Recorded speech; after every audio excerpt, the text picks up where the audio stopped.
we are deciding whether something is IV or DV. So whether it is possible, sometimes IV can become DV also in going ahead. This is question number one. Yes. Question number two. So the purpose of the DL, some kind of projection will come for the future, but somebody has to verify whether this is right projection or wrong projection, because if you work on just like that projection, it may not be beneficial for us. So what do you feel about these two? Perfect, sir. Thank you so much. I had to complete that, but again, sir, please remember, whenever we are developing a machine learning model, we will check for the result of the model, and that is called as accuracy of the model. Just we will not calculate accuracy and say hello boss, I have built a model and I accuracy को improve करने की कोशिश करेंगे sir. That is in alignment with the business heads who may not get 90% at all. So it depends on what type of problem are we talking about. The second thing, sir, you said that sometimes can independent variables become dependent variables? I'll just answer this question again in simple words, sir. Sir, it is for us to understand what is dependent variable, what is independent variable based on your objective, based on your aim. I want to have chicken biryani now. मतलब उसमें ingredient compulsory जाएगा chicken sir. No. I don't like chicken biryani. I just want to have plain biryani. मतलब उसमें ingredient जाएगा vegetable sir. So depending upon your objective, depending upon our aim, we are going to select what will stand as independent variable, and that is after a lot of research. Have I answered your question, sir? Right. Any other questions, please? Level of accuracy possibly that there are some areas that we talk about Google, model efficiently predicting 85.4 in medical diagnosis में उससे ज़्यादा हो जाता तो मैं God बन जाता. So every domain has its own, based on the data that is being provided, it will be able to give the accuracy. Sir, would you want to add something, sir? Our next speaker from IIT Hyderabad, one of the eminent speakers you would really enjoy. I feel so very small before sir to speak also. Sir, you wanted to add something, sir? Whenever we try to predict some right prediction and a wrong prediction, there is a confusion matrix. True positive, true negative, false positive, and false negative. So something which is falsely predicted as correct or falsely predicted as wrong, if that number is high, although if accuracy is high, you will have a problem. For example, if a person is detected with cancer, if the accuracy of a prediction is 95%, it means that 5% of the people are wrongly predicted. That will become a big issue in a long population. So if you look at the conditional probability that you see, if someone randomly goes and predicted as they're positive with cancer, it becomes much smaller probability that they're actually having the cancer. So learning, I just wanted to tell you in the next class, these are all the modern things of the statistics that we have. And the statistics, probability, randomness are sort of very intricately mixed with this permutations and combinations and then prediction. How do you predict the outcome? That's very important. As I was mentioning that a person with some features as a known criminal, maybe 100 of them are trained very nicely, but a very innocent guy can also be mistakenly proven and then they will be detected. I can tell you an example that all of you on Friday evening you see this breathe analyzers for people drinking alcohol.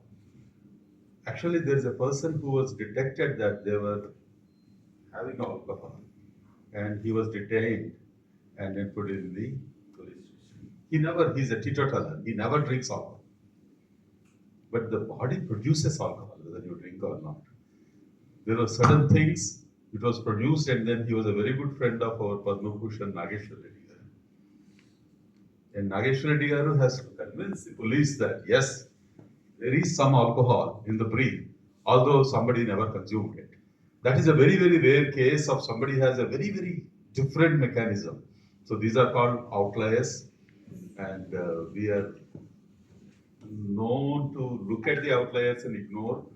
But in data science and machine learning, it's, yeah, we don't look for the 100% accuracy. I'm sorry. Thank you, sir. Meeting session. I'm sure all our guests must have had a good insight about artificial intelligence and machine learning core concepts. We'll break for snacks right now, and we'll come back at 11:15 sharp. Our next speaker has arrived, so we expect all our delegates to be prior 1 or 2 minutes to assemble in the hall. Thank you. Dr. G. Narahari Shastri is a professor in the Department of Biotechnology, IIT Hyderabad. His research interests are working in the interdisciplinary areas of chemistry, biology, material science, software development, and artificial intelligence. In the last decade, he was involved in developing an indigenous software that aims to strengthen the computational drug discovery called Molecular Property Diagnostic Suite, MPDS, and thereby working towards Atmanirbhar Bharat.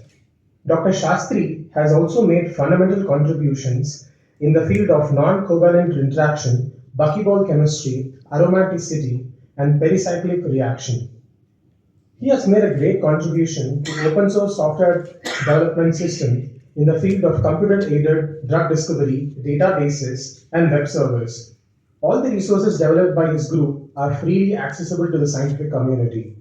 He has published more than 330 research articles in reputed journals with an active average impact factor. Before joining IIT Hyderabad in 2024, Professor Shastri was the director of CSIR Northeast Institute of Science and Technology, NEIST, Jorhat, Assam from February 2019. Before working at CSR NEIST, he was the chief scientist and head of the Center for Molecular Modeling Division at CSIR IICT Hyderabad from 2002 to 2019. Before that, Dr. Shastri had served as the lecturer of the Department of Chemistry, Pondicherry University. Dr. Shastri has obtained his postdoctoral studies from Israel and Switzerland and a PhD degree from the University of Hyderabad. He has a broad expertise with 10 years of teaching experience in bioinformatics courses in CDAC, IICT, JNTU sponsored courses. With this, I hand over the session to Dr. G. Narahari Shastri. Over to you, sir. Thank you very much. Last 5-6 years. How many of you have been to IIT Hyderabad? Anyone? Oh, very interesting. This is probably the best institute, as you can see, and when you come and actually see it, it is much better than reality because it's still growing, and this video was taken about 6 months before. And we are growing, and then it's the pace at which things are changing are incredible.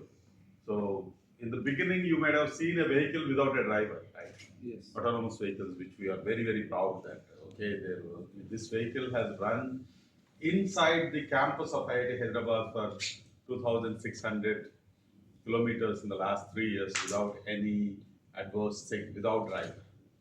So then I went to US and in Bay Area. Some of you went to US, Bay Area. Now there is all the vehicles in Uber. The Waymo is a driverless vehicle. You just call, a vehicle will come without a driver. You get into the vehicle and then it will drop you wherever you want. And it is there all over the place. And most of the Swiggy, Zomato, Amazon type of deliveries are given by the robots. This is actually happening now. So it's very important for us to see that how the changes are there. That these PSEs, whether federal level or state level, are the engines of any country. Especially India has a very long thing. Like most of the PSEs have become sick suddenly in 70s and 80s. And you see, and then now there is a need for us to revive. It's very important to have an idea. Till 1700 or 1800, the India's contribution to the world GDP is about 30%. And in 1973, 1950 to 73, it is between 1.5 to 2%. It has come down. And while Panditji and Congress government has so many new ventures which have come, they were not sustainable. The reason is the mindset is very different. And friends, in 40s, it's exactly the same situation in Japan in the Second World War. In the Second World War, Japanese army was getting about 800 calories of food. The army Japan should get around 3,000 to 4,000 calories. And with that, and its economy has gone to very, very low level. A mighty country. And so is Germany. In 40s, if you go to Germany in 50s and 60s, there are a generation of people, they could afford to eat meat, which is a staple food, only once or twice a week. Now if you go, they eat 3 times a day. That's a different thing. So, we just have to realize that why these countries have bounced back and we did not bounce back. In our own eyes, most of us have seen in 2000, we have a China bazaar, right? Any article, 65 rupees. So you see, every street there will be an article, and there used to be big articles, and we used to go, and there's no bargain. You pick up any article that is 65 rupees or something like that. Very, very low quality. Now you look at the Chinese products.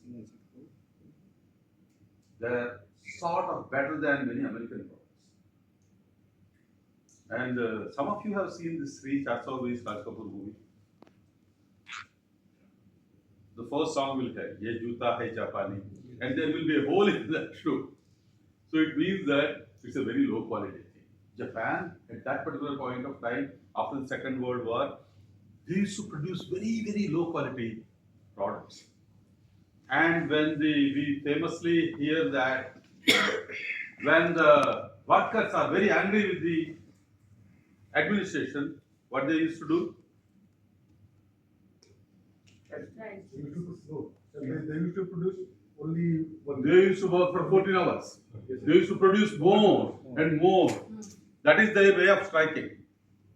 Our way of striking is very different, right? So now the thing is how we have to look at India's economy and industrial growth. Their transition to AI-ready, data-driven enterprises is essential for building a globally competitive and resilient India to excel. I have not prepared, so I can go for half an hour, 1 hour, 2 hours, 4 hours, whatever it is. So it's not structured. So please don't hesitate to stop me. Most of us have seen that the greatest push for science has come in India in which year? You have looked at it? Computer. 92. 92, very good. Any other guess? I think the greatest push for science has come in the year 2020 due to COVID. Because when the COVID comes, we don't know, we cannot have a single PPE kit. Oxygen concentrators, we have to get it. And we are not able to have a ventilator. We are not able to get any medical diagnostic kit. Now, when the COVID said, you have to make it survival of the fittest, 5 years down the line, India is a net exporter. Most of the discoveries in the world happens during wars, natural disasters, and pandemics. How many of you seen Oppenheimer movie? Ah, very good. Oppenheimer, Manhattan. You know, whatever has happened during that time, a lot of progress in nuclear physics have happened. I just wanted to tell you that there was a complicated mathematical equation that has to be solved. And the Oppenheimer and the team has outsourced it to a group of young high school girls near the northeast America to solve the problem. This is like a parallel process. They have to do a lots of integrations and then come together. So a big problem is there, a mathematical problem. There were no computers and they used lots of things. So the crowdsourcing has begun. And there are so many different activities that has come. If you go to Prague, which in my view is the most beautiful city in the world, there is, you have heard about alchemy, right? The Bohemian king, his capital is in Prague. He brought all the philosophers to Prague and then asked them to convert everything to gold. So several years he has funded. So what you have to do? You have to come and then find out the ways of how do you convert an element to gold. It's not possible because that's a nuclear thing that we have to do. Whatever reactions that we do, we are sharing electrons between the nuclei and you can't convert. The nuclear reaction is not possible in the laboratory. But if you actually go now and then see, there is a lot of fractional distillation, condensation, particle size thing, and there are so many instruments which were developed, which are being used. While alchemists could not solve the problem of converting the material to gold, they have discovered so much of chemistry, which was so much useful. So, if you want to look at Viksit Bharat 2047, we should know what's happening. We should exactly know what is happening. This is very important. How many of us know what is happening? So COVID, I said that this is the greatest thing, and many people say that our life is very different before COVID and after COVID, right? That Spanish flu is also there, plagues are there, in Bengal famine is also a big thing. There are so many places where people have completely wiped out. But the revolutions, the industrial revolutions that has happened, the life is very different before 2023 March, actually 2022 November and after that. Before ChatGPT and after ChatGPT. Things are very different. Absolutely different. Now, what is the value of a person who remembers a lot of equations and solve mathematical problems? Not much. When I was 10th class, most of my classmates, after the 10th class exam, they used to take two papers, rounded up like this, and used to run to an institute called typewriting. That's a life skill, right? Everybody should be learning typewriting. Now, how many of us know typewriting? Everybody types much faster. Actually, I know that there are some people who will type with two fingers faster than a typist. And there are super duper experts. They will be able to type on the mobile much faster than many people. 8-year-old, 10-year-old, things like that. And another life skill is driving. So now there are self-driving cars. Why do you have to drive? Driving will not be a skill. You just have to sit and then wait. And aeroplanes pilots, do you think that they will drive? No, they just dress nicely and they eat good food. They don't do anything. They just sit and everything is autopilot. So, one of the greatest statement of our Sarvapalli Radhakrishnan says that about education. Education is nothing but awareness. You should be aware of what is going on. Now, in 2026, if you don't know what is AI, machine learning, you are not educated. Very sorry to say.